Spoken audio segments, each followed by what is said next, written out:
Pemirsa, seorang ibu menjadi tersangka kejahatan seksual dengan korban anak kandungnya sendiri. Kasus ini menjadi semakin miris karena korban masih balita.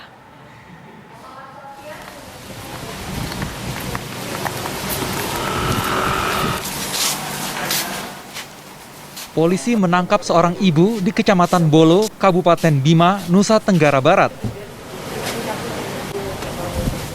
NHJ ditangkap sebagai tersangka kejahatan seksual terhadap anak di bawah umur.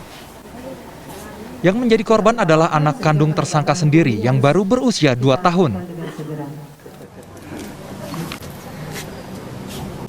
Ini dilatar belakangi karena kebutuhan seksual, karena dalam kondisi COVID ini kebetulan suami berada di Pulau Lombok sedangkan yang bersangkutan sehari-harinya berada di Bima.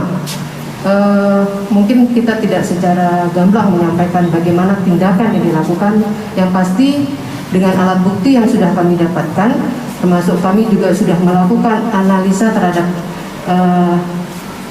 video yang ada, rekam digitalnya, kita sudah bisa memastikan bahwa terjadi peristiwa sebagaimana yang kita persangkakan, sehingga terhadap tersangka kita kenakan pasal persetubuhan dan atau pencabulan terhadap anak.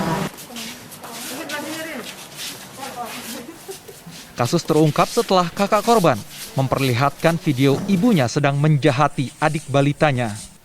Video direkam oleh tersangka sendiri.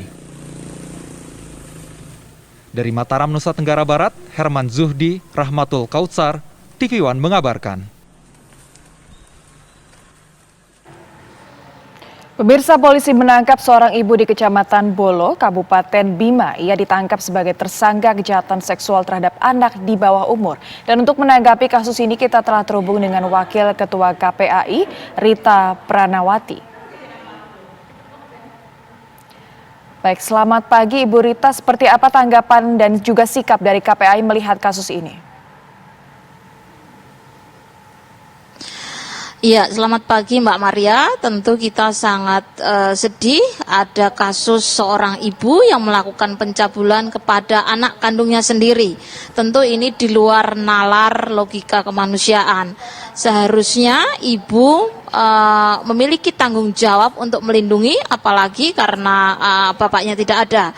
Tentu di dalam kasus ini penting untuk pendalaman agar ibu ini kemudian didalami kondisi psikologis dan kejiwaannya, apakah memang dalam situasi normal atau seperti apa.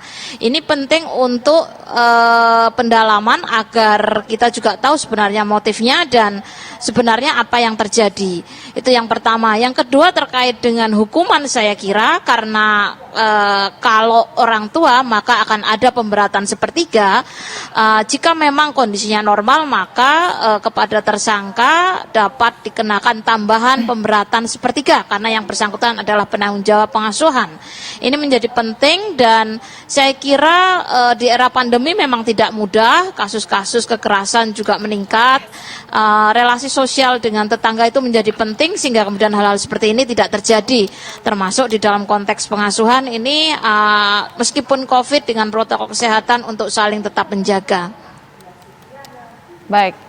Kita akan beralih sementara ke Ibu AKBP Nimade Pujawati dari pihak kepolisian. Seperti apa Bu kemudian pada saat polisi menangkap dan juga seperti apa kesaksian dari pelaku? Terima kasih Mbak Maria. Jadi berdasarkan saksi-saksi dan alat bukti yang kita dapatkan, termasuk rekam digital dari video tersebut, kemudian kita mempersangkakan NHJ, ibu kandung dari korban, melakukan tindak pidana persetubuhan sebagaimana yang diatur dalam pasal 81 Undang-Undang Perlindungan Anak. Sementara yang bersangkutan tetap mengakui baru pertama kali melakukan, tetapi kami bertindak melakukan penegakan hukum didasarkan kepada alat bukti yang sudah kami dapatkan. Baik, kemudian pada saat kesaksian dari pelaku ini disampaikan, apa saja Bu mungkin penyebab dan juga motif dan juga kesaksian dari anak-anaknya mungkin? Kalau dari pihak tersangka mengatakan bahwa tindakan itu dilakukan karena kebutuhan biologis yang bersangkutan yang karena kondisi terpisah dengan suami sehingga melakukan tindakan tersebut kepada anak kandungnya yang pada saat peristiwa terjadi berusia 2 tahun. Baik, apakah suami dari tersangka ini juga sudah dimintai keterangan oleh pihak kepolisian?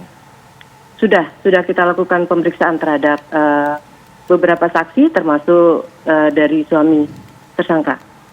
Baik, terima kasih Ibu Nimade Pujawati, Kasubdit Renakta Polda, dan juga tadi ada juga Wakil Ketua KPAI Ibu Rita Pranawati. Terima kasih sudah bergabung bersama kami di Kabar Siang.